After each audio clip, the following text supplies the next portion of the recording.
Am I live yet? Am I live yet? Oh, we're live. We're live. All Are right. we live, Well, Daniel? we are live here Awesome. Saturday at Dave's Island Instruments. Dave's coming to you live from the shop, and we are being socially distanced, so I'm coming to you live from Long Beach. Hi, everybody. Hey, We everybody. got some Thanks for tuning in. viewers. Yeah, we got some viewers waiting, and we thought we'd start out a little bit different today with a little, little talk, Little and then Daniel Tim introduction. no, honestly, Dave, we've been doing these live shows for the last year because of 2020 and COVID, and to be honest, I've been enjoying it because we can do a lot more on the live show and we can bring a lot more people in from all over the country, and I think that's Oh, pretty yeah. amazing. And should I do shout outs now, or do you? I think everybody wants to hear Go. you play. Well, Huh? first of all, let's tell them what the show's about for anybody that just tuned in that doesn't know what the heck we're talking about. So, just FYI, everybody that's tuning in, we talk about handpans here. My name's Dave. That's Daniel over there on the side of the screen. I'm the owner of Dave's Island Instruments called DII, and we sell handpans and ukuleles, and we do all sorts of fun stuff. We have these video shows about how to get started for all the beginners out there in how to play and get started with music on the handpan or ukulele. So Daniel does a ukulele class on alternating Saturdays at 1 o'clock, and I do the handpan class on alternating Saturdays. So here we are doing the handpan class today. By the way, let me get this out of the way. If you haven't subscribed to our channel already, go over here below your screen. There should be the red word that says subscribe. Click on the subscribe button. It'd be great to have you as a subscriber. And also, if you haven't been to our Facebook page yet, go to @Dave's Island Instruments and like us on Facebook. We do all sorts of promotions and stuff like that on Facebook. So if you ever need to get in touch with us or see what we're up to, go to Facebook and check it out. And so otherwise, we do our live show here on YouTube, which is a really great thing for us to do. And we really enjoy engaging with our customers and potential customers on this channel, on this live show. And so if you have any questions or comments, please feel free to put them into the comment screen as we are talking live, because we have people watching those comments, and we can read them back or put them on screen, and you can get immediate answers to your questions just here on this live show. So don't forget, put some comments in. Even if you want to say hi, it's really great to even just see people say hi. Hey, hi from Montana or whatever. Smash that like button. Smash that like button, man. Smash that like button. Invite some other people. So we're going to get going pretty soon on just some of the basics of handpan and that sort of thing for all of you. A lot of people are familiar with the handpan, but for those of you who aren't, this is really primarily for you who are just getting started and want to learn a little bit more about the handpan and how it's made and how it's played. So Daniel, with that, you want to do some shout outs? Oh, yeah, I totally want to shout out. I just saw Nancy A. I don't know where she's calling from, but she said hi and gave us a like. So, hi, Nancy. Nice. How you doing? Thanks, Nancy. We got, here they come. So, our tarot. Ooh, spirituality. Like it. Hi from Florida. Oh, wow. Cool. Awesome. Actually, I do want to give a shout out to one of our customers, Polly and Barb in Montana. I actually had some good talks with them, and it's funny. I'm going to show a picture. Hopefully this is okay, but showed a picture. This is first. Bam. This is how cold it was in Montana, and I know a lot of people in the Midwest. And wow, look at that, minus. But they live on Raggedy Ranch, and they showed. Oh, you got to see this, dude. This is cool. Oh, is it going? Yeah. Oh my God. They have horses. Yeah. This is their ranch. Oh my God, so beautiful. Wow, so beautiful, so awesome. And Barbara's talking. Oh my gosh, so funny. But Barbara, Phil, and Polly and Barb in Montana. I want to come down to Montana and visit. It looks so beautiful. Oh, yeah. Oh, here we go. Roll call. Jalaja Bonim from Ithaca, New York.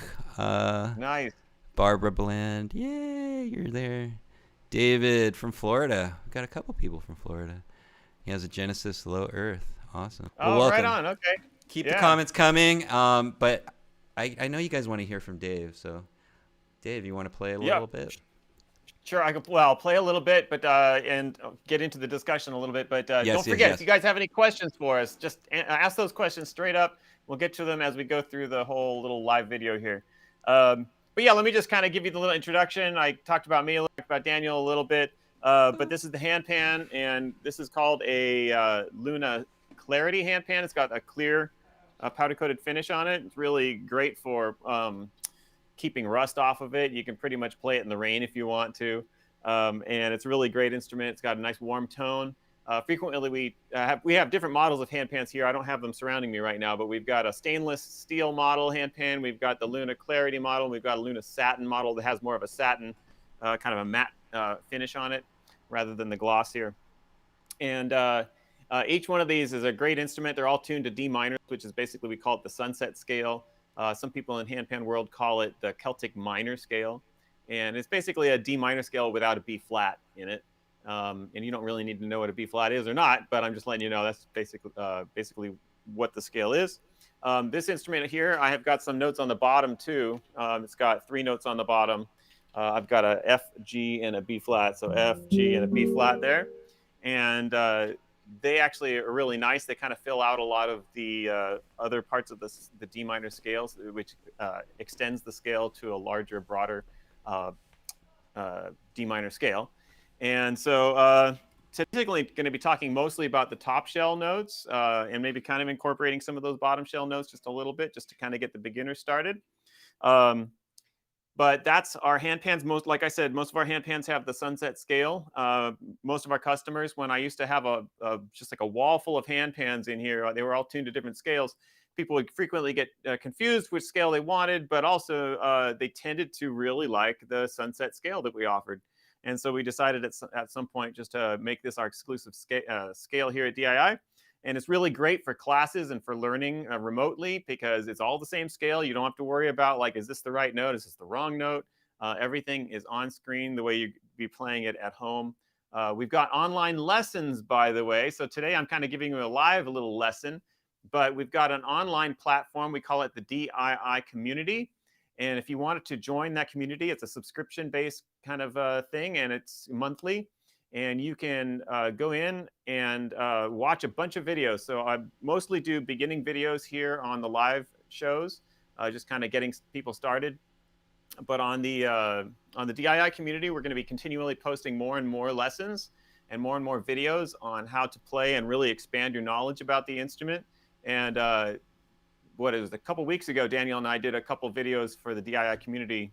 It was actually not a couple, it was like 15 or 16 or 17 videos.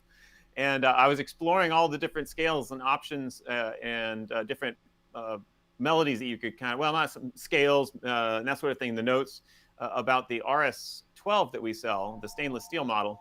And it was really amazing because like I said, I ended up making 15 videos.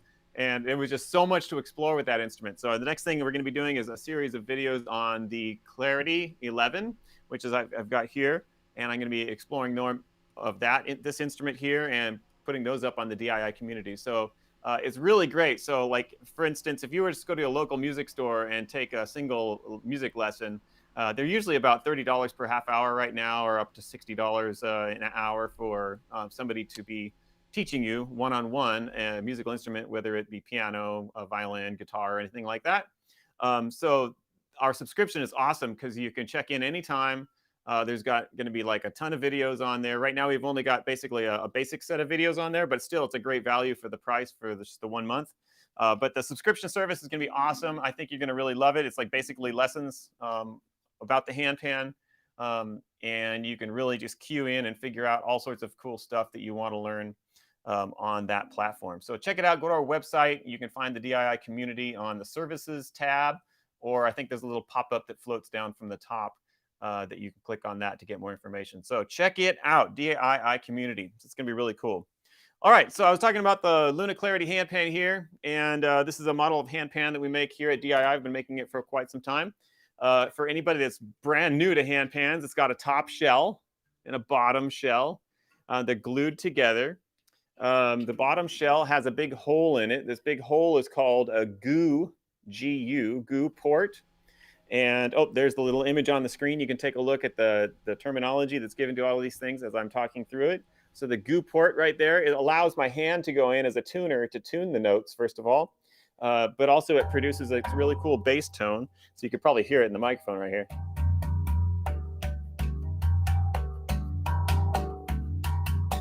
Right? So you can get some pretty cool tones out of the goo port, and you can play it. You can also play the metal around the goo port to kind of create these metallic sounds, and some really adept players can do all sorts of fun stuff with the bottom shell. And that's even without the notes. So you don't even need to have notes tuned on the bottom shell. You can just have the goo port and just the bottom metallic sounds, and you can get some really cool music produced out of that. So on the top shell, we've got our middle note. We call this the ding note. It's basically the lowest pitch, the bass note of the hand. These days, sometimes notes on the bottom are actually lower than the note in pitch. They're like a lower sound. But generally, the top note or the ding note in the center is the lowest pitch, typically on handpans. The notes that go around the perimeter of the instrument, these are called tone field notes. Some people call them tone fields. Some people call them notes. We call them tone field notes. And as you can see on the image there on the screen, it's a D is the ding note. It's a low D, and then we've got the A, and then a C, D, E, F, G, and A. So those are our notes. And even though it seems like there's only 8 notes, let's see, 1, 2, 3, 4, 5, 6, 7, 8, you can do a lot with those 8 notes, and you can have a lot of fun. And that's one thing I really like about the sunset scale, is that it does allow you this way of playing, just kind of get lost in it. And it doesn't feel like you're stuck in a corner. It doesn't feel like you're stuck with just the limited ideas. For some reason, the ideas continuously flow. And so that's another reason I really like the sunset scale. So let me just get you started here on how to play the instrument. So some people that are unfamiliar with on how to strike it and play it have troubles with this frequently. So let's just start on the ding note. You can see my finger probably pretty good on the ding note there. And you're going to basically fall down onto the note with your kind of like a straight arm here. And that finger, you're just going to use one finger, is going to touch the ding note and immediately spring off of it. And you want to allow that note to ring out and produce the tone. So what you don't want to do is you don't want to put your finger onto the note and stay on the note, because that's going to mute the note. And it's going to get a sound like that. Okay, so you want to have a nice warm tone. So frequently, like when I'm in a class environment, I overdo the motion just so you can see it on screen, like that. So you can see I'm touching it and getting off of it. But if I'm playing it, this is what it normally looks like when I play it. Right? Or the notes on the side here.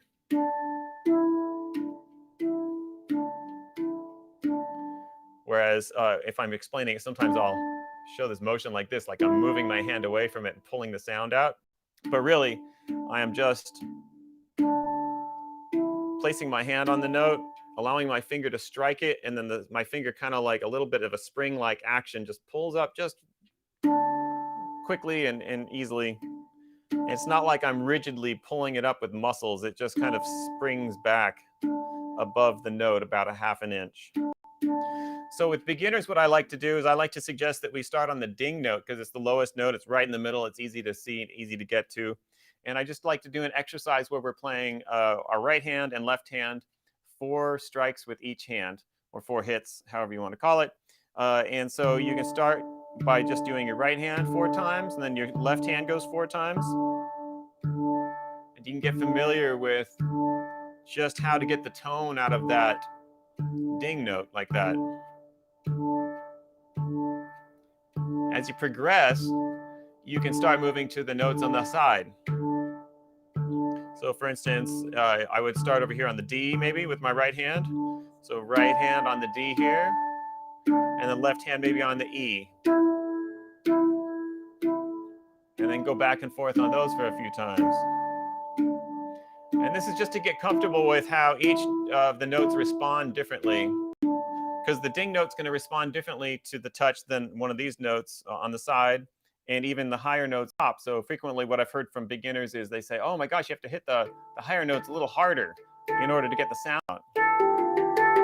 And it's one of those things as a player, as you become more familiar with it, you kind of forget about certain little intricacies like that. But yes, you typically do have to strike those smaller notes a little harder to get the note to produce a sound. The larger notes, they're more flexible and they're larger, and so they make a sound and they vibrate more easily. So it's easier just to touch them really lightly and create a sound. For instance, I'm just barely touching this note here, and it's still producing a sound. Whereas if I touch the A with the same amount of force, it doesn't really make a sound. So you have to increase your force a little bit for the higher notes and reduce it, or just be aware of the changing of how much force you're putting on each of these notes to create the sound that you want to create. All right, so that's a basic beginning thing that you can do just to kind of get started with getting the sound produced out of the instrument. So with that being said, I think I was showing you I was using my index finger, but you don't necessarily have to use your index finger. Some people use their middle finger because it feels more appropriate, or feels better on their body. Some people use their thumbs. Okay, so you can use your thumb. The thumb is interesting because it's more of a rotary motion like this, rather than an up and down motion like this. Okay, so you can use your thumbs. You can use your fingers. You can also use a combination of fingers. Oh, by the way, you can use these other fingers on your hand, the ring finger and the little finger here, but they're kind of weaker fingers, so they produce a lighter sound. But sometimes it looks kind of cool, like you can flutter back and forth like that. So it looks kind of fun. So it is a good idea to practice with all of your fingers to get familiar with how to play with all of them. Like I said a second ago, you can use combinations of fingers. So sometimes I will play 2 notes at the same time. And in that case, like this A and the F over here, I use my index finger and my ring finger. And I'm playing 2 notes at the same time there. Over here, maybe I can play the C and the E over here with my left hand. And I'm using my thumb and my index finger to play 2 notes there. Over here, the A and the D with the thumb and the finger. Sometimes I kind of have to lean over here to play these 2 together, the D and the F, and I like to play them with my thumb and my index finger. Same thing over here. And you can see I'm just moving my body into these positions. So it's really difficult if you leave your body rigid and you try to move your hand over here, it doesn't really work very well.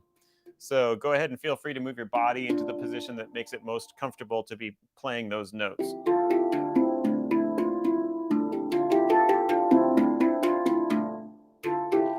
So sometimes I even kind of twist my arm like this to play these 2 with my index and my ring finger there like that. So there's all sorts of varieties of things you can do to play with your fingers and your thumbs and everything like that on the handpan to get the most musical ideas out of the instrument. So feel free to explore that. There are some ways you can go about that. I think one of Daniel's favorite things to do is progressively play the scale. So that was with my thumbs, and I just hit every note once. Then you can go up to 2 times. 2 times on each note.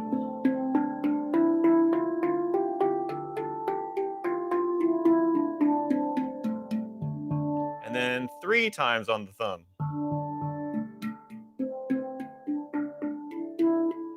And I'm kind of going fast right now. You don't have to go this fast. You can go at a pace that's comfortable. And then 4 times. So you can see I hit once, and then twice with the thumb, and then 3 times with the thumb, and then 4 times with the thumb. You can go all the way up to 10 with just the thumb all by itself. And then if you really want to explore it and go crazy, you can do that with each of your fingers. So you would do it all from 1 to 10 with your thumbs, and then 1 to 10 with your index finger, and 1 to 10 with your middle finger, et cetera, et cetera. And it ends up being like a half an hour of just playing this exercise. But the cool thing about it is you really reinforce these movements, and you can learn how each finger feels on the notes and the sound that it produces. So that's a good exercise to explore if you're a beginner and just getting started. Back to the scale notes. So we were talking about it has 8 notes on top. It's a D minor scale. So you've got the D, the A, C, D, E, F, G, and A. On the right-hand side of the instrument, you can kind of notice that it's mostly a D minor chord.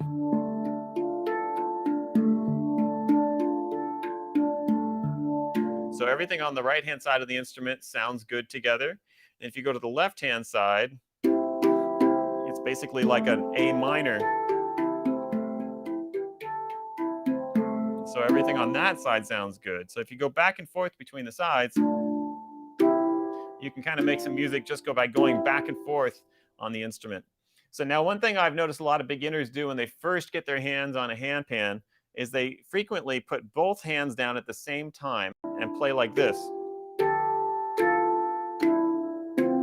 Which, when you're a beginner, you don't really know what note goes where or anything like that. But let me just give you a little advice. It's usually not the optimal way of making music, of playing two notes on opposite sides of the handpan. Sometimes you can get some nice harmonies, but it's frequently dissonant, meaning it sounds bad, I guess you could say. So if you want to play with two hands at the same time, play on the same side of the instrument. So like here on the right-hand side, play two notes.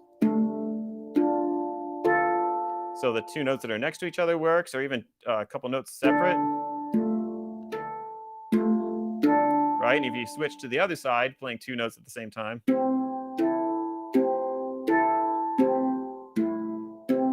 That sounds good.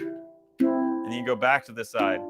So it sounds much more musical if you stay on one side of the instrument playing with two hands and then going to the other side of the instrument playing with two hands than it does with playing both sides of the instruments with two hands at the same time. So it can sound a little dissonant like this.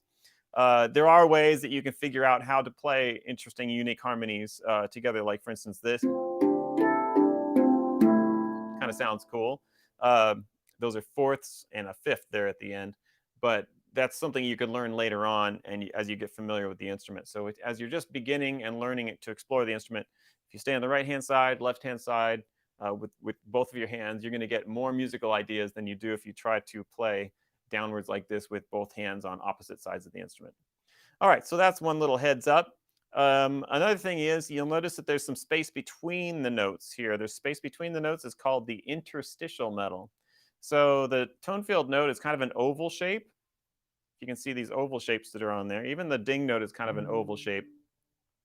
And between those oval shapes, there's like a skeleton of metal that does not make a sound really, right? So here you got a D, an F, but between it just makes a ticky-tacky metallic sound. So that's called the interstitial metal, and a lot of handpan players have learned how to use that as a place to play rhythms. So you can learn how to play a simple like bass drum, snare drum melody or rhythm by using the interstitial metal and the ding note. So something like that. And I teach this pretty much to all my beginning classes. And we call this the Austin Funk, but it's basically getting started on rhythm playing. So you can see over here, I'm just playing this ding note with my left hand in the exact same way I described at the very beginning of this lesson. I just kind of let my finger strikes the and it immediately comes off of the ding note to produce the sound, right? Over here, interestingly, when you play the interstitial metal, you kind of want a snappy sound, kind of like when you're snapping your fingers. You see how I'm snapping my fingers and it makes the click. But then I'm not like opening my hand immediately after I click my fingers. My finger typically stays in that position, right? Snap and the finger stays there. Snap and the finger stays there. Same kind of thing when you're playing that snappy part over here on the interstitial metal.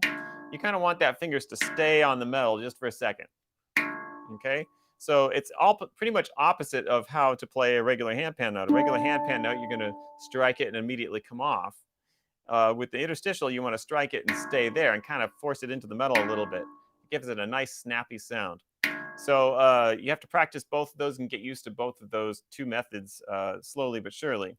Once you do, you can kind of get started with this melody, which it's actually more of a rhythm than it is a melody. And it has two parts to it. So this I just played the first part, and the first part is I play the same thing 3 times in a row. So let me just show you that. So it goes left, right, left, left, right. And that's one repetition. We're going to do that again. Left, right, left, left, right. Let's do it a third time. Left, right, left, left, right. And then we're going to pause, and then we're going to play the C and the D like this. Left, right, C, D, D. Okay, so the whole thing, repeating the first part 3 times, pausing, and then playing C, D, C, D. And the whole thing sounds like this. So let me show you what it sounds like.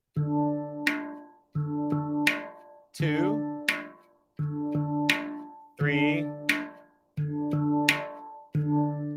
pause, and you start over again. 2, 3,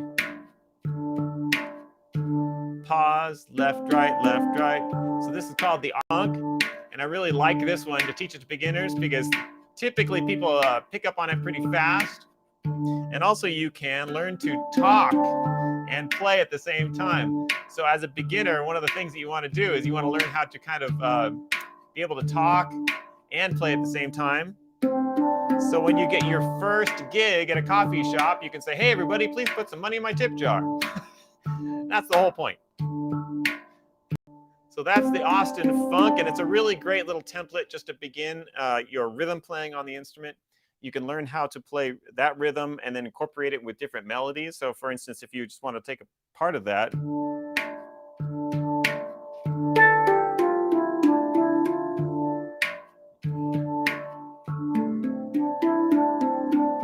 You can see how I explored some different melodic ideas there, but I maintained that same rhythm idea.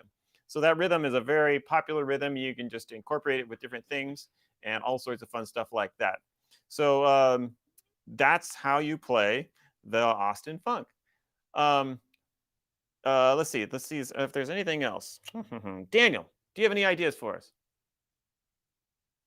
Oh, I can't hear you. Just came on. There you are. I'm on. Actually, that was awesome. I just learned something new. I love the two notes on each side. I do that, but I didn't know why. I didn't know why it was like. Oh, got it. Yeah. And that's what I learned today. And that's awesome. Actually, I love the funk. I had my flute out, and I was playing along. Oh, nice. Playing along with flute, yeah. Native flute or even ukulele would sound great. Oh yeah. Hey, did anybody have any comments? Or any comments or anything yet? No comments yet. Actually, Okay. I want to just give a shout out to who was the last one that came in. Soulflower Terror. Oh no, she was in there. David, I said hi. Randy Anderson in Utah, first time. Randy, how you doing? Nice. Hi, Randy. Actually, and lately, I don't know is it okay if I share a little bit, Dave? Go for it. Do your thing. Well, one of the things that I've been finding in my musical journey, that's what I call this. It's not, I love the ukulele. That's my main instrument.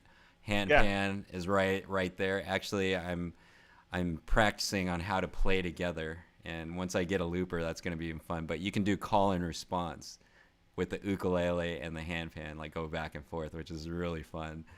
Nice. One of the things, though, I've been working on is more of the healing properties of music. And as a teacher, I always wondered, because I never went to music school or anything like that, but I'm teaching people music, basically. It's crazy. So I wanted to find out, like, how can we help them? How can we help people understand how to get to where they want to be? And what I found is, I've been going over this book, but I'm going to show this book a little bit.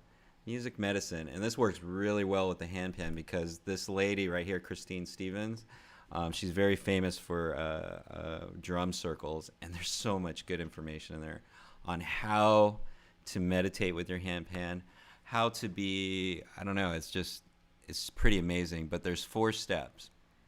And if you kind of, like, in your musical journey, if you go by these 4 steps, I think it'll take you to where you want to be. The first is your rhythm, like how you were doing the rhythm, Dave, right now. Yeah. Mm-hmm. You have to find your rhythm because everybody beats at a different rate.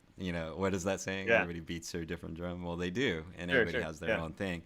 And that's the first thing. And what I liked was you're showing, like, going 1, 2, 3, 4 on the top. And that's the beginning. Yeah. You're finding, basically what you're finding is your heartbeat.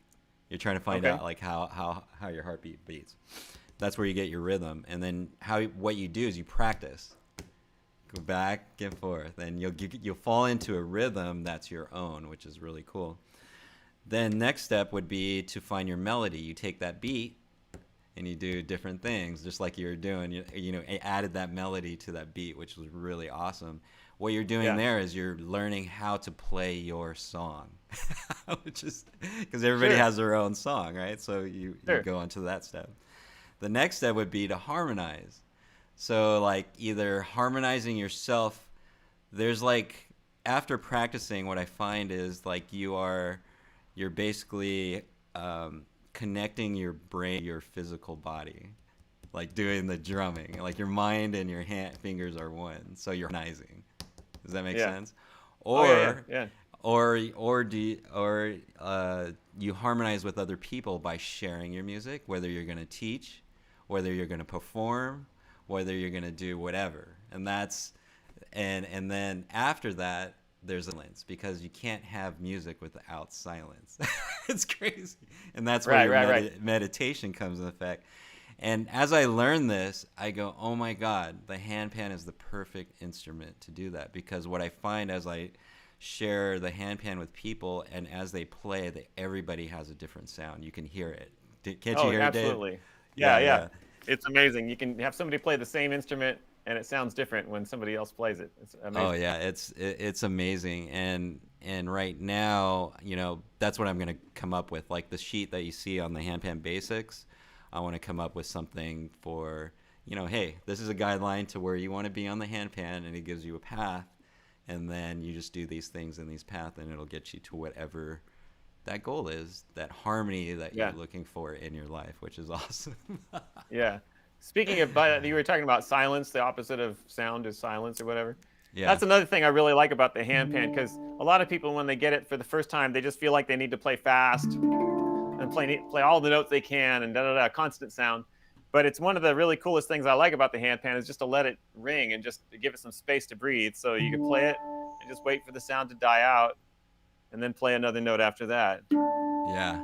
And, just No, let no. it give it some Well, space. And it's very meditative when you do that and not push well, yourself I too much. notice a lot of people want to get on the handpan and jam out.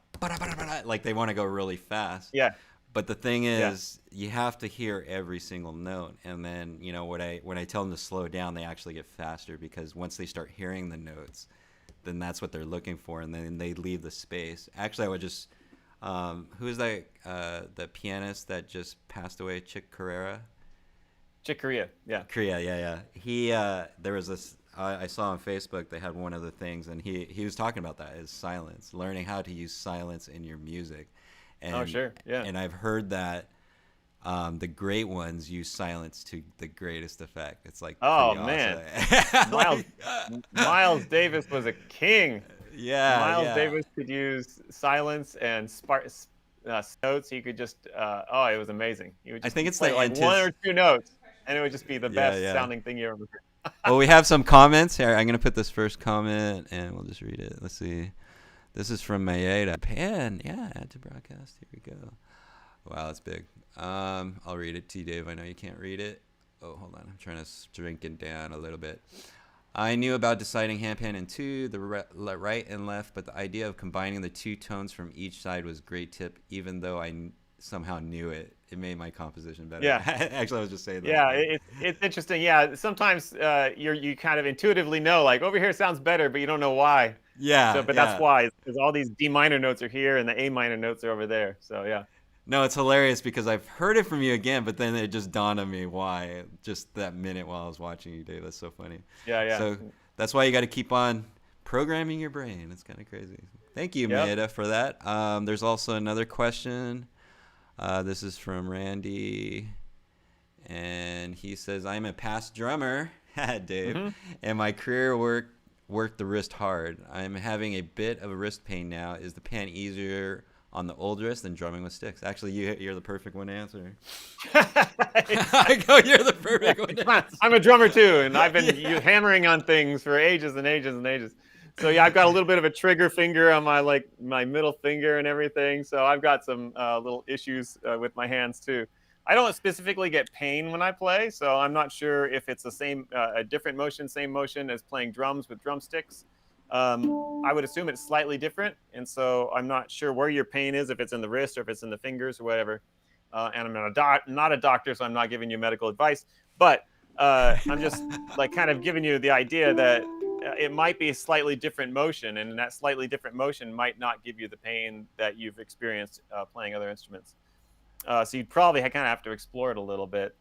Um, But Have again, you? you can also try different fingers. Like if one finger hurts, maybe try another finger to see if that one feels a little bit better than the others, or try your thumbs and that sort of things. Because the thumbs are completely different motion. It's more of a rotary motion rather than this kind of flapping motion with your wrists. So, Yeah, aren't your uh, wrists yeah, straight like this when you're drumming?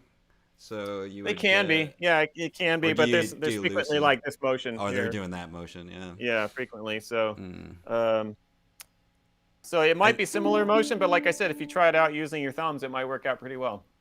mm. Yeah, you would have to. I think yeah, you would have to explore it. Like for me, when Yeah. I put my hands on the pan, like it's like Dave, you're like close to the pan because the exaggerated motion is like way out there, but once you get Yeah. better, it's like super close. Yeah, that's So true. Yeah. it's not you're. I don't think you're getting that wristy. You know what I Yeah. mean? No, Like that's you're actually a good point. flowing. You're Yeah, flowing more. Daniel, that's actually a good point too, because I've actually seen drummers walk up to the handpan and they play it like it's a drum. They play it really loud, and Yeah, their yeah, hands yeah. are flailing like this. And I'm like, no, no, no, Yeah, you don't need to play it that hard.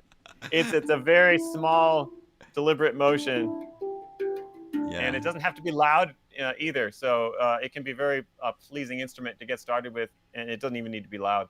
Yeah, yeah. Yeah, Hopefully that helps you, Randy. yeah, Yeah, it's great kind of question. yeah, it is a great question, and I'm trying to think about why that is. That's pretty crazy. Yeah, And then also too for the new people, the big thing is practice. Like for ukulele when I first started, this is like my claim to fame. I had no music, anything, and I just decided to play, and I knew that I'm gonna be turning 50 this year, and I was kind of late to the game, so like I needed to supercharge it. So basically, it was yeah, like if I wanted to get good, I had to play every day, and I think that's with every instrument. Like ukulele was every day, so I continue to play every day. Handpan, I got good because I played every day. Like I would do yeah, that exercise that you were talking about every day, and it's a great meditative. The big thing when you're playing, you have to have intention. Some people play mindless, like they're hmm just trying to go through the motions, but you have to have an intention. Like for example, when I do my practices, I get in a state where I close my eyes. I actually close my eyes and I play blind. All I am imagining in my head is my finger hitting the pan, and I can almost see, like, how you have the slow motion camera? Like in my mm, mind, I can see my finger hitting and rebounding and the note coming off in my mind. yeah, That's what yeah, I'm yeah, thinking. And then every time the pen, that's like having intention on, actually learning and hearing the note or hearing the music.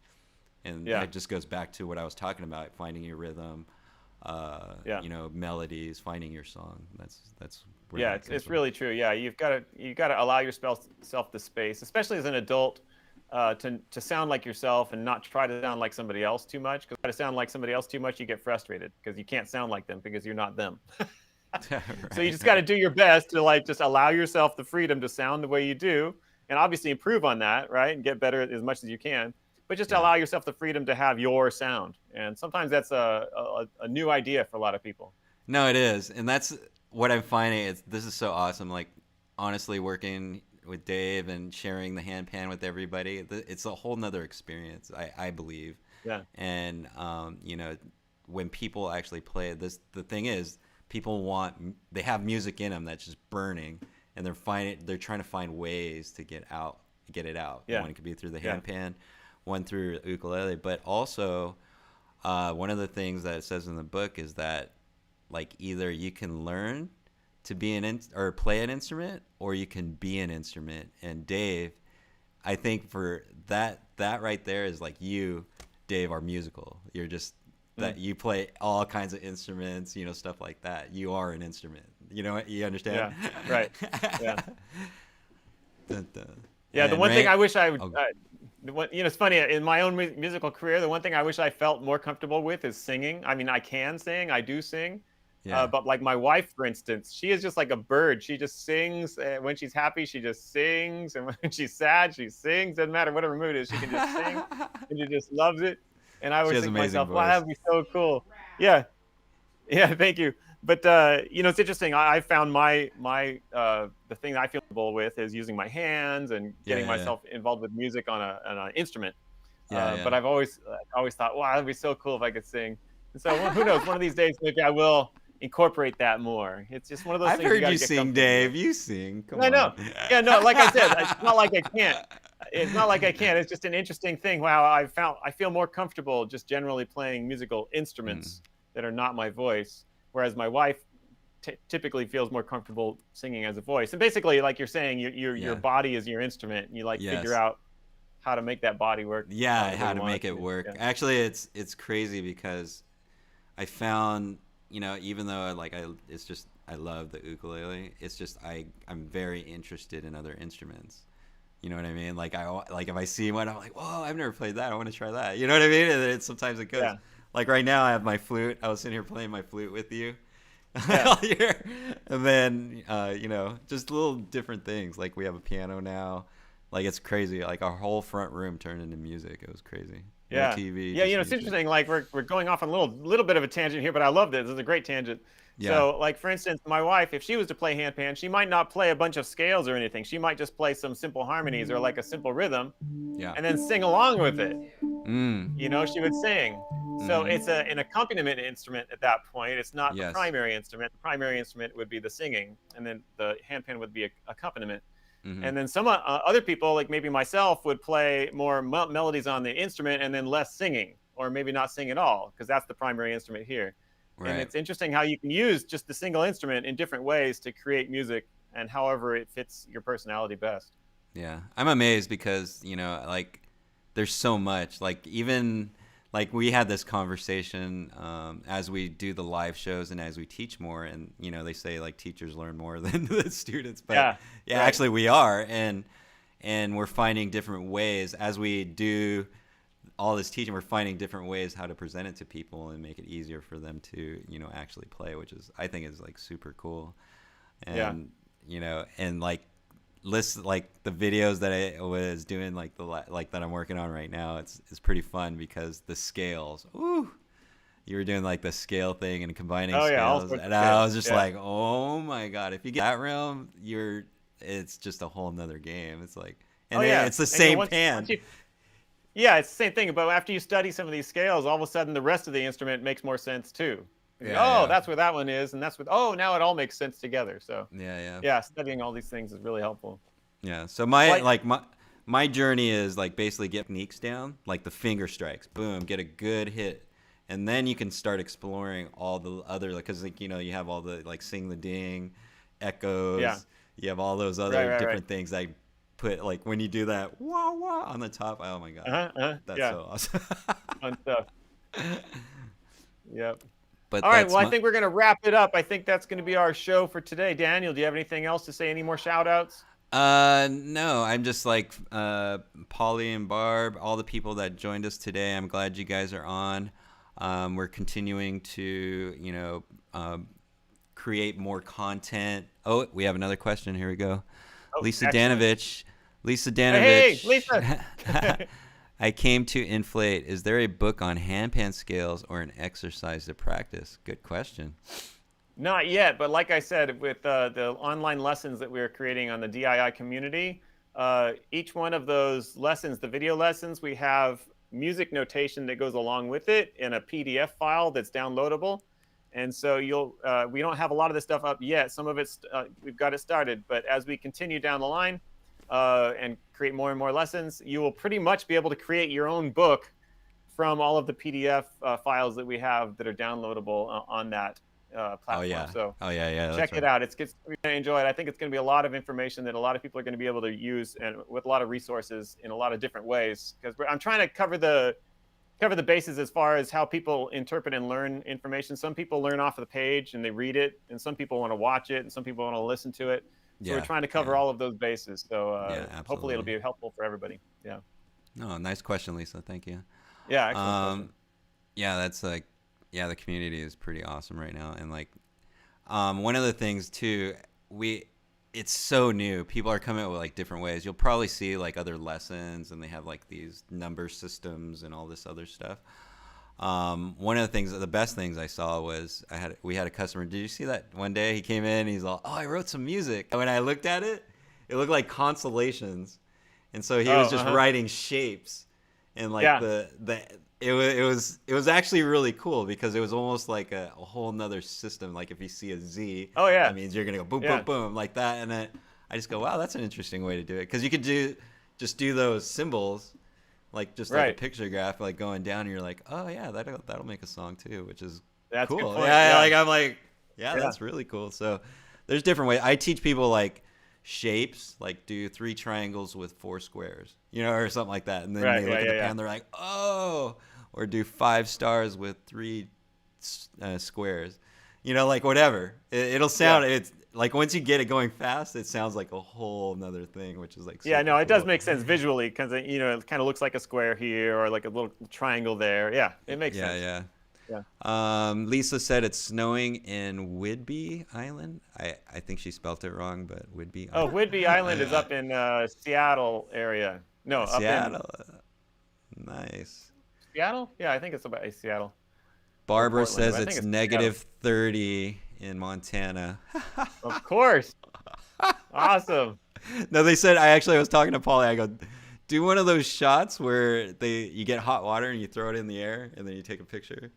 And it's like all the water's like frozen by the time it gets like out. It's like pretty cool. So I can't wait for that picture, Barb. That's going to be awesome. All right. Well, I think we're going to wrap it up, Daniel. Thank you so much for hosting and helping us out and get this Yeah. all online. Yes. Thanks to Carrie in the background. She's always watching the comments and she's always helping out with our promotions and our advertising. So thank you so much, Carrie. And if you guys have any further questions, feel free to send it to us in an email or visit our website or Facebook page, and you can contact us there. We're always happy to hear from you, and we'd love to give you some answers if you have any questions. So please contact us if you haven't already. Otherwise, have a great weekend. Do you want to leave them with some music there, Dave? I think I will, Daniel. All right, awesome.